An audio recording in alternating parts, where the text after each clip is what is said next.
Yang paling kita takut orang kafir dan orang Yahudi pada hari ini, tuan-tuan dan puan-puan, dia masuk dalam hati anak-anak kita ataupun termasuklah dalam hati kita dengan dua perkara.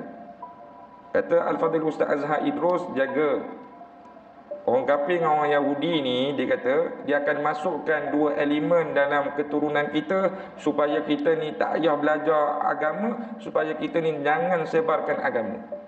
Yang pertama dia kata apa? Ustaz Azhar itu sebut, tuan-tuan sekalian, hati-hati dengan A'udzu billahi minasyaitonir rajim.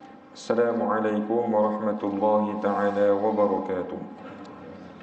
InsyaAllah pada pagi ini kita akan sambung berkaitan tentang perbincangan kitab kita, iaitu himpunan nasihat-nasihat kepada hamba Allah Subhanahu wa taala, yang mana kitab ini dikarangkan oleh Al-Imam An-Nawawi Al-Bantani.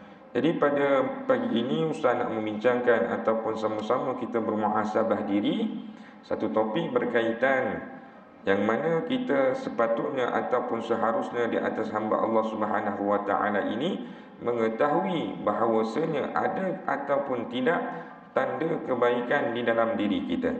Jadi topik pada pagi ini berkaitan tanda kebaikan seorang hamba. Sebelum pada itu, tuan-tuan dan puan-puan, apabila kita merenungi tentang diri kita, maka yang pertama kita kena pastikan diri kita ini mestilah di dalam keadaan sejahtera selalu. Bukan sahaja sejahtera daripada segi tubuh badan kita, bukan saja sejahtera daripada segi akal kita, bahkan Islam itu menuntut mestilah sejahtera daripada segi akhlak dan hati. Kerana pada satu saat nanti bila mana kita bertemu dengan Allah Subhanahu wa taala, ataupun dengan kata mudah, kita ini dipindahkan kepada alam yang mana alam tersebut menjadi episod permulaan bagi setiap pertanyaan dan perhitungan amalan kita. Maka pada ketika itu Allah Subhanahu wa taala melihat hamba yang hatinya sejahtera. Allah Subhanahu wa taala menyebut dalam satu firman, yauma la yanfa'u malun wala banun. Pada ketika itu harta kamu tidak lagi bermanfaat, anak keturunan kamu tidak lagi berguna pada ketika itu, yang mana Allah Ta'ala menyebut illa man atallaha biqalbin salim, kecuali yang datang bertemu dengan Allah Ta'ala pada hari itu orang-orang yang hatinya sejahtera, orang-orang yang hatinya baik. Orang yang hatinya baik ini salah satu kita kena tahu orang yang Allah Ta'ala berikan kebaikan. Orang yang Allah Ta'ala berikan kebaikan mestilah daripada orang yang nak kebaikan. Allah Ta'ala tak beri kebaikan kepada orang yang menolak kebaikan. Itu kontra. Orang yang nak kebaikan, mesti Allah Ta'ala berikan dia kebaikan. Maka pada pagi ini kita mesti yang pertama menjadi hamba Allah Ta'ala yang inginkan kebaikan. Memohon kepada Allah, ya Allah, mudah-mudahan hari aku pada hari ini lebih baik daripada semalam. Ibadah aku pada hari ini lagi baik daripada semalam. Amalan aku pada hari ini lagi baik daripada semalam. Doa aku pada hari ini lagi baik daripada semalam. Itu adalah memang fitrah bagi orang yang mengetahui dia nak kebaikan. Akan tetapi malangnya bagi manusia yang makin lama makin tidak baik, yang makin lama perbuatannya makin buruk, yang makin lama niat nawaitu makin jauh kepada Allah. Sebab itu pada hari ini, sebelum kita nak bincang berkaitan tentang tanda kebaikan seorang hamba, tuan-tuan sidang jemaah termasuk diri ustaz, mesti ada keinginan untuk menjadi baik terlebih dahulu.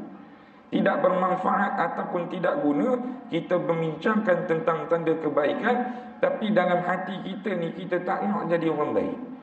Tak nak datang ke surau, tak nak menutup aurat, tak nak bangun subuh contohnya, tak nak mengaji Quran. Tidak ada guna kalau kita tahu ataupun kita belajar tanda kebaikan.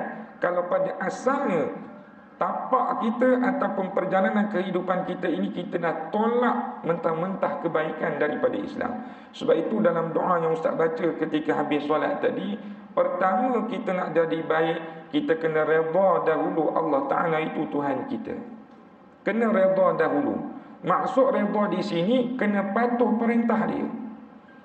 Bukan sekadar kita mengucap Kalau nak kata mengucap ni tuan-tuan dan puan-puan, anak 5 tahun, 6 tahun semua pandai mengucap. Orang yang tidak menunaikan solat pun pandai mengucap. Sebab itu penyaksian amalan kita pada ketika Allah Ta'ala tanya nanti, Allah Ta'ala tak dengar daripada mulut. Sebab mulut ni ramai orang boleh menipu. Mulut ni ramai orang boleh menipu. Maka Allah Ta'ala sebut dalam surah Yasin, Al-yawma nakhtimu ala afwahihim wa tukallimuna aydihim. Siapa yang menjawab persoalan yang Allah Ta'ala akan tanya nanti, iaitu anggota badan kita yang tidak boleh menipu. Yang pertama, tangan-tangan kita. Maka ketahuilah tuan-tuan dan puan-puan, sebelum kita nak jadi sombong pada Allah, kena kenal diri dulu. Kalau kita merasakan diri kita boleh menjawab segala kejahatan, kesilapan yang kita buat, maka buatlah. Kan tetapi pada hari ini, kalau kita tahu pada saat tuan-tuan dan puan-puan yang mana Allah Ta'ala sebut, pada satu hari nanti yang menjawab itu bukan mulut kamu, bahkan tangan kamu, maka pada ketika ini kita perlu rasa takut. Tangan yang bisu pada hari ini akan membincangkan, akan membicarakan, akan menjawab, ya Allah, betul aku yang buat. Diri ini yang melakukan, diri ini yang menyaksikan. Maka pada hari ini tuan-tuan dan puan-puan, Ustaz memetik satu petikan nasihat daripada sebahagian hukama yang menjelaskan bahawa tanda kebaikan seorang hamba itu ada 3 perkara. Tanda kebaikan seorang hamba itu ada 3 perkara. Yang pertama kata mereka ataupun kata beliau, idza aradallahu bi'abdin khairan faqahahu fid din. Tanda yang pertama kata ulama tersebut, apabila Allah Ta'ala inginkan seorang hamba kebaikan, maka yang pertama Allah Ta'ala akan fahamkan mereka tentang agama. Yang pertama tanda Allah Ta'ala nak beri kita jadi baik, kita akan faham Islam. Bukan kita jahil tentang Islam.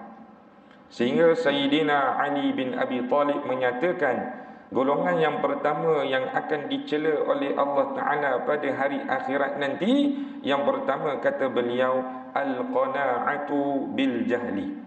Orang yang merasa puas dengan kejahilan. Orang dah jauh faham agama, tapi dia rasa selesa dia tak belajar agama. Dia merasakan selesa kalau aku tak pandai solat. Dia merasakan selesa kalau aku tidak pandai baca Al-Quran. Dia merasakan selesa kalau mana mereka itu tidak tahu tentang hukum hakam Allah Subhanahu wa ta'ala. Golongan seperti ini, kata Sayyidina Ali bin Abi Talib, yang mana beliau meletakkan pada ranking yang pertama, orang yang akan dicela oleh Allah atas asbab kamu tak faham agama. Maka yang pertama tuan-tuan dan puan-puan, kalau kita nak muhasabah diri pada pagi ini, maka muhasabahlah diri berkaitan tentang sejauh mana aku faham agama. Kalau pada saat ini kita meletakkan kefahaman agama itu perkara yang paling belakang, maka pada hari ini tolong ubah, jadikan perkara itu yang paling depan. Hari ini aku kena belajar agama. Hari ini aku kena cari ustaz-ustaz. Hari ini aku kena dengar kuliah. Hari ini aku kena cari mana-mana masjid yang ada kuliah, yang pada kuliah tersebut aku tak belajar lagi ilmu tersebut. Orang yang dahagakan ilmu, kata Sayyidina Abu Bakar As-Siddiq dalam kitab ini, orang yang dalam pencariannya mencari syurga.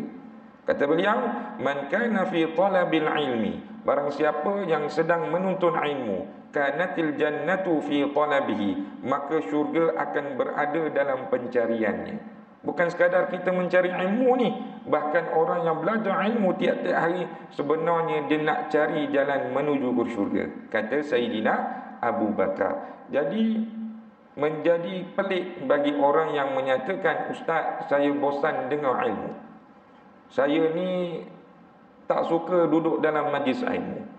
Maka orang ini kontra dengan apa yang kata Sayyidina Abu Bakar. Sebenarnya kamu bukan, ataupun syurga itu bukan berada dalam pencarian kamu. Dah dicari apa ustaz? Maka kata Sayyidina Abu Bakar, wa man kana fi talabil ma'siyah, barang siapa yang mencari di dalam kehidupan dunia ini maksiat. Yang kita tahu maksiat ini bukan sekadar maksiat yang besar, kecil pun dinamakan sebagai maksiat. Bila mana saat kita mempertaruhkan dua perkara. Yang pertama, hawa nafsu. Jadi tuan-tuan dan puan-puan, maksiat ini dia kawan rapat dengan hawa nafsu. Maksiat takkan jadi bila mana tak ada hawa nafsu. Hawa nafsu itu menjadi kawan rapat kepada maksiat, maka kawal hawa nafsu kita pada hari ini dengan sempurna. Sebab Allah Ta'ala sebut, wala tattabi'il hawa fayudillaka an sabilillah. Wahai hambaku, janganlah ikuti hawa nafsu kamu, nescaya kelak kamu akan jauh daripada jalan Allah, kamu akan sesat daripada rahmat Allah. Jadi kalau kita tak nak buat maksiat, yang pertama kawal hawa nafsu. Ya. Jadi kata Sayyidina Abu Bakar, barang siapa yang mencari maksiat ataupun sedang melakukan maksiat, dia sedang cari apa sebenarnya? Kata Sayyidina Abu Bakar, kanatin nar fi talabihi. Dia sedang mencari neraka dalam pencariannya. Dia sedang menuju ke neraka. Maka tuan-tuan dan puan-puan yang dirahmati oleh Allah, jadi yang pertama, belajarlah ilmu. Tanda yang pertama ini, ulama menyatakan faham ilmu ini ustaz bahagikan kepada 3 aspek pula. Faham agama daripada sudut aspek yang pertama, tuan-tuan dan puan-puan mesti belajar agama. Maknanya belajar ilmu. Tidak boleh kita duduk di rumah, kita tak boleh duduk di atas katil, kita tak boleh lepak di kedai mamak, kita merasakan kita ni faham agama. Makna kata jalan tu mestilah jalan, tuan-tuan kena duduk dalam majlis ilmu. Cari ustaz-ustaz, cari tok-tok guru. Kalau boleh ada masa lapang pergi berhijrah lah. Maksud kata, okey, hujung minggu ni aku tak ke mana-mana, maka aku kena cari majlis ilmu yang boleh mengisi masa lapang aku pada minggu ni. Maka tuan-tuan dan puan-puan, yang pertama, tak boleh tidak kita kena belajar dalam agama. Dalam belajar pula ustaz nak kongsikan tuan-tuan beberapa adab yang kadang-kadang kita ni terlepas pandang.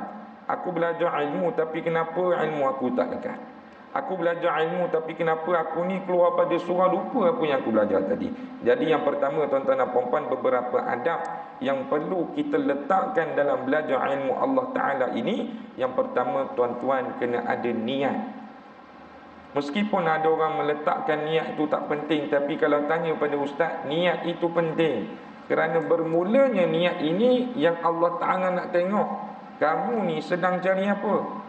Kamu dengar ilmu ataupun kamu dengar kupasan kuliah pada hari ini sebenarnya untuk apa? Adakah untuk memang nak cari redha Allah, ataupun kita tengah tunggu sarapan pada ni? Mentang-mentang dalam surau ni lepas kuliah ada sarapan. Ustaz, saya ni bukan nak dengar sangat kuliah, saya nak sarapan ni ustaz. Jadi niat itu penting. Maka yang pertama tuan-tuan sekalian, kena ada niat. Niat ini tak perlu beritahu orang. Bahkan terlintas sahaja di dalam hati, lintasan di dalam hati, ya Allah, jadikanlah ilmu ini bermanfaat buat diriku ya Allah. Itu niat yang baik. Ya Allah, mudah-mudahan dengan ilmu ini aku kenal kepadamu ya Allah. Niat yang baik. Maka siapa yang tidak ada niat, di dalam kitab hadis 40 hadis penawar bagi hati, salah satu himpunan 40 hadis, kata Nabi SAW, orang yang belajar ilmu tidak niat kerana Allah, maka Allah Ta'ala haramkan mereka untuk bau-baungan syurga. Sampai tahap macam tu. Nabi nak tekankan, kalau kamu belajar tu biarlah belajar kerana Allah. Tanda kita belajar kerana Allah, keluar daripada surau kita jadi baik. Kita nak jadi baik, kita nak berubah. Semangat tu ada kalau kita belajar kerana Allah. Tapi kalau kita bukan belajar kerana Allah, tuan-tuan, keluarlah macam mana, dengarlah macam mana, kita sama seperti dulu. Sehingga Allah Ta'ala menyebutkan, wa khatamallahu ala qulubihim. Allah Ta'ala dah kunci hati dia ni. Sebabkan dia buat segala perkara bukan berlandaskan untuk ingat pada Allah, sehingga hatinya dikunci. Jadi tuan-tuan dan puan-puan, kadang kita bertanya, kenapa hati aku ni keras? Kenapa aku belajar ilmu ni kadang-kadang tak lekat? Salah satu perkara yang perlu kita teliti, jauhilah di antara dua sifat yang kata Imam Mujahid, ilmu ataupun cahaya Allah Ta'ala itu tidak akan masuk dalam hati kamu. Yang pertama, kata Imam Mujahid, ilmu tidak akan masuk di dalam hati seseorang hamba bila mana ada dua sifat. Sifat yang pertama, kata beliau, al-mustahyi, iaitu orang yang terlalu malu. Nak berhijrah rasa malu, nak datang ke surau rasa malu, nak duduk di saf yang pertama rasa segan, nak buat kebaikan bagi orang dulu, saya malu nak buat baik. Semuanya malu. Berkaitan tentang agama, semuanya malu. Tapi berkaitan tentang dunia, tak malu-malu. Itu yang kita pilih. Jadi tuan-tuan dan puan-puan, kalau diseru dengan seruan Islam, jangan malu. Pergilah, buatlah, amalkanlah. Kadang ada orang malu nak pakai kopiah, kadang ada orang malu nak pakai tudung labu. Tak dibuat orang kat sini pakai tudung labu. Saya pakai tudung biasa je lah Ustaz, tudung separuh. Sebab banyak golongan perempuan kat sini dia pakai tudung macam ni je Ustaz. Saya nak pakai tudung labu ni malu. Maka cahaya Allah Ta'ala takkan sampai dalam hati kamu bila mana halangan yang pertama ada sifat malu. Yang kedua, kata Imam Mujahid, cahaya ataupun ilmu Allah Ta'ala itu tidak akan masuk di dalam diri kamu bila mana ada yang kedua, namanya mustakbir, sombong. Maka hari ini tuan-tuan sekalian, buang dua sifat tersebut. Sombong ini tandanya apa? Salah satunya tuan-tuan dan puan-puan, apa yang Allah Ta'ala letak dalam Quran, kita nafikan. Itu sombong. Meskipun pada hari ini kita tidak declare, aku tolak mentah-mentah ayat Allah Ta'ala, tapi kadang-kadang perbuatan kita itu melambangkan kita menolak perintah Allah. Salah satunya apa yang Allah Ta'ala telah fardukan kepada kita. Kalau Allah Ta'ala suruh solat, solatlah. Kalau kita tak solat, maka kita menafikan ayat dia. Kalau Allah Ta'ala suruh datang ke masjid, maka datanglah. Kalau kita tak datang, maknanya kita menolak ayat dia. Meskipun pada waktu itu kita tidak ada keuzuran. Di antara mazhab selain mazhab Syafi'i, antaranya mazhab Hanafi, mazhab Maliki, dia meletakkan yang lelaki solat berjemaah tu wajib di masjid. Tuan-tuan sekalian, kalau mazhab lain ni, dia letakkan sampai kefarduan kepada lelaki itu, kepada kaum suami ini, wajib berjemaah di masjid. Tuan-tuan sekalian, maka tuan-tuan dan puan-puan, sebab itu pada hari ini, walaupun jangan kita kata Ustaz kita Syafi'i, tak apa, tak wajib pun, jangan. Kita takut kata-kata tersebut, tingkah laku kita tersebut seolah kita sombong pada Allah, bahkan kita menafikan ayat-ayat mereka. Maka yang pertama Allah Ta'ala sebut, wa ka'ayyin min ayatin fis samawati wal ard yamurruna 'alaiha wa hum 'anha mu'ridun.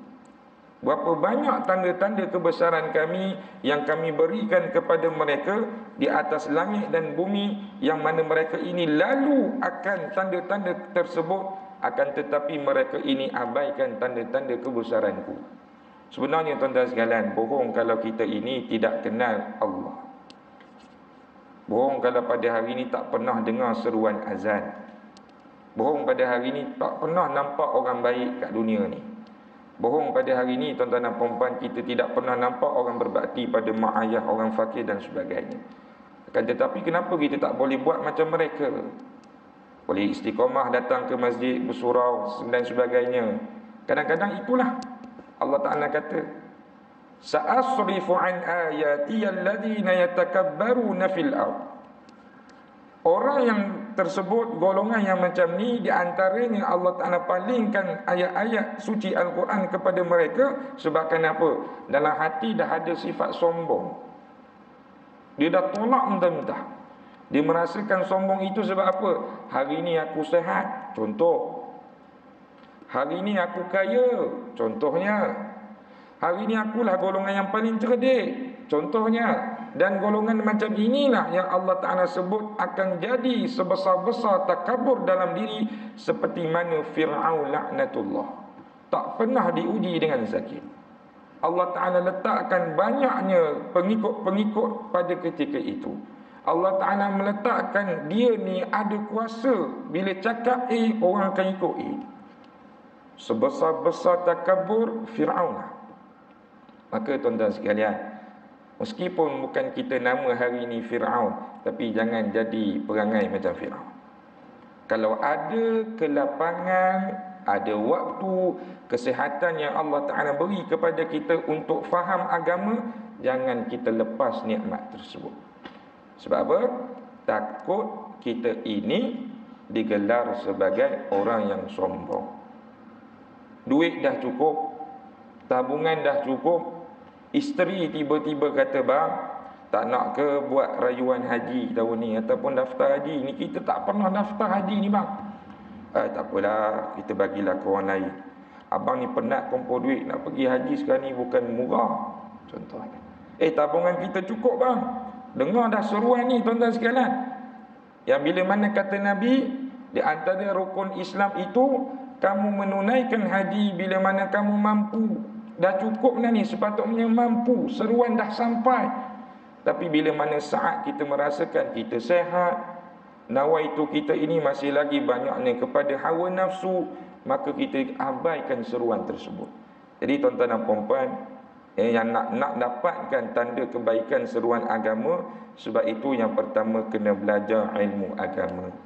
Seperti mana kata Sayyidina Abu Bakar tadi, siapa yang hari-hari istiqamah belajar ilmu agama, sebenarnya dia sedang mencari syurga. Bukan hanya dapat ilmu semata-mata, bahkan dia akan dapat jalan untuk menuju ke syurga. Yang kedua, adab dalam belajar ilmu ni tuan-tuan sekalian, kena berdoa. Ya, jangan kita ini dahlah yang pertama tak berdoa belajar ilmu, tutup majlis ilmu pun tak ada doa. Kita kadang-kadang tuan-tuan sekalian, nikmat ini syaitan ni pandai. Dia menyesatkan kita dengan kita ini berat nak angkat tangan pada Allah, berat nak angkat tangan doa ni. Makan kadang-kadang lupa. Pergi contohnya melancong, pergi jauh-jauh tuan-tuan sekalian. Sifat orang kata nikmat tu nikmat yang luar biasa. Boleh melancong, orang lain tak boleh melancong. Kadang kita lupa nak berdoa, ya Allah, aku sampai hari ni tak sangka Engkau beri keizinan padaku, ya Allah. Kadang kita lupa. Sebab apa tuan-tuan sekalian? Syaitan tu pandai. Dia suntik kita, dia hasut kita supaya tangan ni jangan cepat berdoa pada Allah. Bila tangan ini lemah ataupun berat untuk berdoa pada Allah, maka kita tidak akan ingat kepada dia. Justru itu, ambillah salah satu firman Allah Ta'ala, yang mana Allah Ta'ala sebut dalam Quran, walam akum bidu'aika rabbi syaqiyya. Seorang Nabi menyatakan bahawasanya, aku tidak pernah kecewa dalam berdoa kepadamu, ya Allah. Meskipun para Nabi kehidupannya bukan macam kita. Kita kalau balik ke rumah, ada masa santai tengok TV, ada masa santai tuan-tuan sekalian main bola bersama kawan, ada masa santai-santai tuan-tuan sekalian boleh lepak di kedai mamak. Tapi kehidupan Nabi yang Allah Ta'ala uji setiap masa dengan ujian dakwah, setiap masa dengan ujian Islam, mereka ini tidak putus asa. Bahkan mereka ini menyatakan, aku tidak pernah rasa kecewa dalam berdoa kepadamu, ya Allah. Maka di antara doa yang boleh kita baca bila mana saat kita belajar ilmu, yang pertama tuan-tuan sekalian, bacalah doa Nabi Musa bila mana bertemu dengan Fir'aun. Qala rabbi shrah li sadri wa yassir li amri wahlul 'uqdatam min lisani yafqahu qawli. Satu doa yang minta mudah-mudahan dengan kita belajar ilmu hari ini, Allah Ta'ala lapangkan hati kita. Allah Ta'ala permudahkan lisan kita untuk zikir pada dia, berdoa kepada dia, baca kalam-kalam dia. Kita nak macam tu, ya. Yang kedua, ataupun tuan-tuan boleh baca satu doa yang ringkas yang Allah Ta'ala rakamkan dalam Quran, wa qur rabbi zidni ilma. Rabbi zidni ilma, ya Allah, ya Tuhanku, tambahkanlah kepadaku ilmu. Rabbi zidni ilma, ya Allah, tambahkanlah kepadaku ilmu. Mudah-mudahan tuan-tuan sekalian, keberadaan kita dalam majlis ilmu ini, Allah Ta'ala tambahkan ilmu untuk mengenal Allah Subhanahu wa Ta'ala. Dan yang ketiga, mungkin banyak adab-adab yang tuan-tuan tahu, tapi Ustaz nak kupas 3 saja sebab masa kita tidak begitu banyak. Yang ketiga, tuan-tuan sekalian, nak belajar ilmu Allah Ta'ala ni mesti jauhi maksiat. Ya, jangan belajar ilmu keluar buat maksiat. Jangan belajar ilmu, tuan-tuan sekalian, mereka ini orang yang menegakkan maksiat. Sebab orang yang belajar ilmu buat maksiat ini, tuan-tuan sekalian, seumpama seperti mana kalam tok guru daripada Imam Syafi'i yang mana dinamakan sebagai Imam Waqi', menyatakan, wahai Syafi'i, ingatlah bahawasanya ilmu Allah Ta'ala itu adalah cahaya. Al-ilmu nurun, kata beliau. Wa nur Allah la yuhda lil 'asi. Dan ingatlah Syafi'i, cahaya Allah Ta'ala itu tidak akan tembus kepada hati orang yang melakukan maksiat. Sebab itu tuan-tuan dan puan-puan, kalau kita buka halaman satu persatu ayat Quran, kita akan jumpa di antara perjalanan dakwah Nabi. Perjalanan dakwah Nabi nak ubah masyarakat kaum Quraisy di Mekah pada asalnya. Nak ubah ni orang yang tak ada tamadun pada asal dia, orang yang mengelilingi Kaabah dalam keadaan tidak berpakaian, orang yang menjadikan wanita-wanita hatta adik ataupun kakak dia itu sebagai binatang. Nabi nak ubah orang macam ni. Bila mana Nabi nak ubah mereka ini, mereka kata apa kepada Nabi? Wa qala alladhina la yarjuna liqa'ana. Orang yang sebenarnya tak nak berjumpa dengan Nabi. Apa alasan dia bertemu dengan Nabi? Dia kata apa? Wa qala alladhina la yarjuna liqa'ana ati bi Qur'anin aw badil. Yang mana kata mereka ini, wahai Muhammad, kalau kamu datang sekali lagi kepada kami ni, tolong Muhammad datangkan selain daripada Quran. Ataupun kau boleh ubah tak kalam-kalam ni? Kami tak nak. Makna kata, tuan-tuan sekalian, memang pada asalnya dia dah memang tolak mentah-mentah ayat suci Al-Quran. Sebab apa? Atas asbab dia ni dah biasa dengan maksiat. Takkan sampai ayat Allah Ta'ala kepada mereka itu. Jadi kata Nabi SAW, Qul ma yakunu li an ubaddilahu min tilqa'i nafsi. Aku tak boleh ubah sesuka hati aku. Sebab apa yang aku sampaikan kepada kamu ini semuanya wahyu daripada Tuhanku. Aku tak boleh ubah. Jadi atas asbab dia buat maksiat, Nabi ceritakan kepada mereka ayat-ayat kebesaran Allah, maka cahaya itu tidak akan tembus kepada hati-hati orang yang masih lagi nak meneruskan maksiat kepada Allah Subhanahu wa Ta'ala. Baik, kita kembali kepada nasihat tadi. Jalan yang pertama adalah faham agama. Faham agama ni pula daripada sudut kita belajar. Yang kedua, kata ulama, tanda kita faham agama, mestilah kita amalkan perkara tersebut. Makna kata, nak faham agama, tuan-tuan mesti buktikan dengan amalan.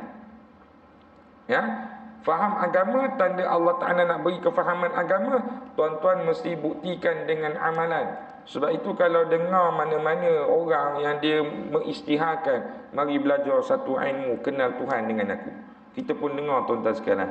Yang pertama, kita dah rasa lain. Sebab apa yang dia kata ni, dia tak sandarkan kepada Quran langsung. Dia tak buka pun satu dalil daripada hadis. Apa yang dibuka? Saya ni menuntut daripada tok guru saya. Kalau nak kenal Allah, mari sama-sama ikut saya. Kita lafazkan satu zikir ni, sehingga satu makam yang kita dah naik daripada atas, kita dah tak perlu solat. Dia kata gitu. Kita dah tak perlu puasa. Kita dah tak perlu datang ke masjid. Kita mari datang markas kita ni saja. Kita sama-sama melakukan amalan kita ni. Kita dah sampai tahap kenal Allah. Contoh, kalau tuan-tuan jumpa orang macam ni, kita dah faham orang ni sebenarnya bukan duduk dalam kefahaman agama yang betul. Kefahaman agama yang betul mesti dibuktikan dengan amalan. Sehingga Nabi ini ditanyakan oleh isteri baginda Sayyidatina Aisyah radhiyallahu anha, wahai Rasulullah, kenapa kamu solat dalam keadaan kakimu bengkak, kakimu sakit? Aisyah ni menyaksikan bahawa Nabi ni solat malam. Dalam riwayat menyatakan, sepakat ulama menyatakan, jumpa bukti bahawasanya kalau Nabi tahajud, tidak kurang daripada 12 rakaat. Tidak kurang. Mesti 12 rakaat ke atas. Mana solat sunat Nabi bukan macam kita 2 rakaat, tuan-tuan. Bukan 2 rakaat, 12 rakaat. Nabi nak bukti kalau faham agama kena ibadah. Ya? Kalau faham agama kena buktikan dengan ibadah. Sehingga dalam satu hadis kursi Allah Ta'ala berfirman, hadis yang diriwayatkan oleh Abu Hurairah, kata Allah Ta'ala dalam hadis tersebut, aku akan cinta kepada hamba-Ku dalam 2 keadaan. Yang pertama, dalam keadaan ibadah yang aku fardukan kepada dia. Sebab itu hari ini tuan-tuan dan puan-puan, kita akan nampak orang yang Allah Ta'ala berikan nikmat beribadah dengan sempurna, sebenarnya dia duduk dalam kasih sayang Allah. Meskipun dia tak banyak duit, tapi hatinya tenang. Meskipun tuan-tuan dan puan-puan dia tak banyak kawan, tapi dia tak adalah duduk dalam keadaan yang sesat seperti orang yang banyak kawan. Sebab apa? Dia duduk dalam kasih sayang Allah. Ya. Jadi yang pertama, kita kena buktikan dengan amalan.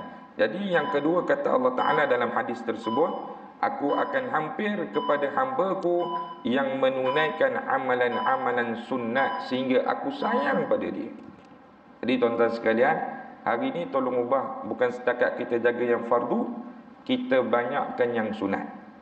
Sebelum ni kalau kita tak kenal solat duha, maka hari ini buatlah walaupun 2 rakaat. Solat duha ini Nabi sebut dalam sepotong hadis, Nabi nak umpamakan pada hari tersebut sahabat-sahabat Nabi ni dia merasakan selalu happy, terlalu happy. Sebab apa? Hari itu dia masuk peperangan, satu peperangan yang dibalik dalam keadaan begitu cepat. Maknanya tentera orang orang kafir pada waktu tersebut kalah awal. Dia seronok, tak perlu berperang lama-lama. Hari itu kemenangan yang cepat. Baik. Bukan setakat dia gembira sebab kemenangan yang cepat, bahkan dia gembira, dia beritahu Nabi SAW, kita dapat banyak harta rampasan perang, kita boleh bantu umat Islam. Maka pada hari itu Nabi kata, kamu nak tahu tak, ada satu amalan yang kalau aku beritahu kepada kamu, ganjaran itu lagi banyak daripada apa yang kamu bawakan kepada aku pada hari ini. Maknanya Nabi nak cerita ada satu amalan yang kalau kamu buat, bukan setakat paling cepat, bukan setakat kamu ambil masa tu lagi cepat daripada kemenangan tersebut, bahkan kamu dapat satu pahala lagi besar daripada harta rampasan perang ini. Sahabat tanya, apa ya Rasulullah? Solatlah duha walaupun 2 rakaat, kata Nabi. Jadi tuan-tuan sekalian, pada ketika itu satu amalan yang sahabat buat, sebelum pergi berperang dia akan solat duha ramai-ramai. Pensyariatan solat duha. Sebab itu jangan hanya kita kejar yang fardu, top up yang sunat, ya, tolong. Yang ketiga tuan-tuan yang dimuliakan oleh Allah, kata ulama ini, tanda kita faham agama, kita kena belajar, kita kena amal. Yang ketiga, kita kena sebarkan. Islam ni tuan-tuan sekalian perlukan penyebaran. Sebab itu kalau kita tengok agama-agama yang lain, walaupun agama mereka ini sebagai minoriti di Malaysia, bahkan dia ada strategi. Ustaz, ada seorang abang, dia ni pensyarah UiTM di Raub. Dia adalah buat satu kajian dakwah untuk orang asli. Dakwah untuk orang asli. Jadi dia masuk dalam satu perkampungan orang asli di Pahang. Bila mana dia tanya-tanya orang asli tersebut, dia kata, tuan-tuan dan puan-puan, setiap bulan ada satu kumpulan yang dia kata bukan Islam akan duduk bersama dengan kami. Jadi abang ustaz ni tanya berapa lama kadang dia duduk. Kadang 3 malam, kadang 4 malam. Berapa ramai? Kadang 2-3 orang je. Dia agama apa? Dia agama Kristian. Dia akan datang kami, dia akan bawa makanan pada kami, dia akan beri pakaian pada kami, dia akan bagi duit pada anak-anak kami. Orang asli ni cakap. Jadi tuan-tuan dan puan-puan, agama yang di luar sana, Orang mana kata agama bukan Islam di luar sana, sebenarnya dia masuk dalam sudut penyebaran yang kadang-kadang kita tanpa sedar. Yang paling kita takut orang kafir dan orang Yahudi pada hari ini, tuan-tuan dan puan-puan, dia masuk dalam hati anak-anak kita ataupun termasuklah dalam hati kita dengan dua perkara. Kata Al-Fadhil Ustaz Azhar Idrus, jaga orang kafir dengan orang Yahudi ni, dia kata dia akan masukkan dua elemen dalam keturunan kita supaya kita ni tak payah belajar agama, supaya kita ni jangan sebarkan agama. Yang pertama dia kata apa? Ustaz Azhar itu sebut, tuan-tuan sekalian, hati-hati dengan permainan dunia. Hari ni ramai tuan-tuan sekalian leka dengan permainan. Anak-anak kita tuan-tuan sekalian hari ni duduk dalam keadaan tenang. Marilah bang, kita balik ke kampung, lawat atuk kita, lawat nenek kita. Ayah, dekat kampung tu ada wifi tak? Dia tanya wifi dulu. Sebab nak main game ni, dia tanya wifi dulu tuan-tuan sekalian. Dia dah tak tanya masjid dah, lupa dah masjid ni. Surau bahkan lagi tuan-tuan sekalian, dia takkan tanya wifi ada ke tidak. Kalau kampung kita tu memang tak ada internet, memang takkan baliklah anak tersebut. Sebab dileka dengan permainan. Mari ni hujung minggu ni kawan ayah ada kahwin ni, mari kita makan kenduri. Ayah, abang nak duduk rumah. Ayah nak pergi, ayah pergi. Kadang hatta tetamu kita datang ke rumah, dia sanggup duduk dalam bilik seorang-seorang. Keadaan anak muda sekarang ni tak nak bergaul dengan orang. Sebab orang Yahudi dah ambil hati anak-anak kita dengan permainan. Jadi jangan terlalu suapkan mereka dengan permainan. Tolong. Yang kedua, kata Al-Fadhil Ustaz, hati-hati dengan hiburan. Sehingga Allah Ta'ala sebut dalam Quran, wa mal hayatud dunya illa la'ibun wa lahun. Kehidupan dunia itu tidak lain tidak bukan hanya semata-mata permainan dan hiburan semata-mata. Allah Ta'ala terang siang-siang, hati-hati. Dunia ni yang kamu duduk hanya menyuapkan kamu permainan, hiburan. Permainan, hiburan. Maka jangan terlalu banyak berhibur. Kadang kita pun pelik. Kalau ada konsert mana-mana tuan-tuan sekalian, tak perlu promote macam kita nak promote kuliah ni. Tahu dia anak muda kita, berapa tiket? RM50. Okey, bayar, jom pergi. Berteriak macam monyet tuan-tuan sekalian kat dalam stadium. Hanya semata-mata nak hiburan. Jadi tuan-tuan sekalian, jangan terlalu banyak hiburan. Makin lama makin kita tak sedar, penyebaran Islam tu kita tak boleh nak sebar dah. Sebab anak muda pada hari ini dia lekat dengan dua perkara yang disuap oleh orang Yahudi dan orang kafir. Ya. Yang kedua tuan-tuan sekalian, insya-Allah Ustaz ringkaskan sedikit ni. Tanda yang kedua, kata ulama ini, Allah Ta'ala nak beri kebaikan bagi seorang hamba, wa zahadahu fid dunya. Allah Ta'ala akan zuhudkan dia dengan dunia. Maksud zuhud di sini Ustaz ambil salah satu penekanan daripada Sayyidina Ali bin Abi Talib. Kata Sayyidina Ali bin Abi Talib, maksud zuhud dengan dunia, renunglah satu firman Allah yang berbunyi, likai la ta'saw ala ma fatakum wa la tafrahuna bima atakum, di dalam surah Al-Hadid yang Allah Ta'ala sebut, zuhud itu di antara tandanya apabila kami mengambil sesuatu daripada genggaman hamba, mereka ini tidak terlalu sedih. Apa yang kita pegang, apa yang kita sayang, abang, kalau abang ni ditakdirkan dengan kematian, abang ready ke tidak? Tak boleh ready Ustaz. Saya ni baru naik pangkat, contohnya. Saya ni Ustaz baru nak merasa duduk rumah yang besar ni, saya sayang sangat rumah saya. Tapi bila mana Allah Ta'ala takdirkan sesuatu yang kita genggam itu pasti Allah Ta'ala ambil, maka jangan terlalu sedih. Isteri kita yang kita sayang contohnya di belakang sana, satu hari Allah Ta'ala akan ambil. Harta kita yang Allah Ta'ala sayang, satu hari kita akan ambil. Allah Ta'ala akan ambil. Maka jangan terlalu sedih sehingga kita tak boleh nak ibadah, sehingga kita lupa kepada dia, sehingga kita memilih jalan-jalan orang yang tak baik, contohnya bunuh diri dan sebagainya. Maka perkara-perkara itu bukan kamu zuhud terhadap dunia lagi. Okey, yang seterusnya, Sayyidina Ali menyatakan, wala tafrahuna bima atakum, ambillah pesanan daripada Allah Subhanahu Wa Taala. Orang yang zuhud itu apa? Tidak terlalu over gembira bila Allah Ta'ala beri nikmat dunia. Allah Ta'ala beri nikmat dunia, dia tidak terlalu over gembira. Ada orang tuan-tuan sekalian, susah dia ingat masjid, susah dia kenal Tok Imam. Tolong Tok Imam semayang hajat kat saya ni.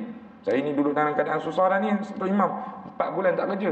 Bila mana kita buat ramai-ramai, makbul, Allah Ta'ala beri izin dapat kerja, batang hidung pun dah tak nampak dekat surau ni. Kerja abang kerja sampai hari apa? Saya kerja macam biasalah, Isnin Jumaat ada, Sabtu Ahad ada. Nama-nama tak nampak, ada kat rumah, penat kerja. Subhanallah.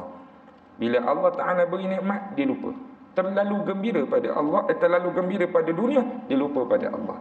Maka kamu belum zuhud kepada dunia. Maka tuan-tuan sekalian, kalau Allah Ta'ala beri nikmat, jangan lupa pada dia.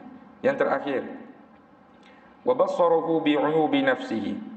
Ya, wa bassarahu bi'uyubi nafsihi, kata ulama tersebut, tanda Allah Ta'ala nak beri kebaikan kepada kita. Allah Ta'ala akan jadikan kita ini sifat selalu bermuhasabah diri, hari-hari renung kelemahan diri, hari-hari top up tuan-tuan sekalian. Oh, banyaknya dosa aku. Hari-hari selalu buat solat taubat, istighfar dan sebagainya.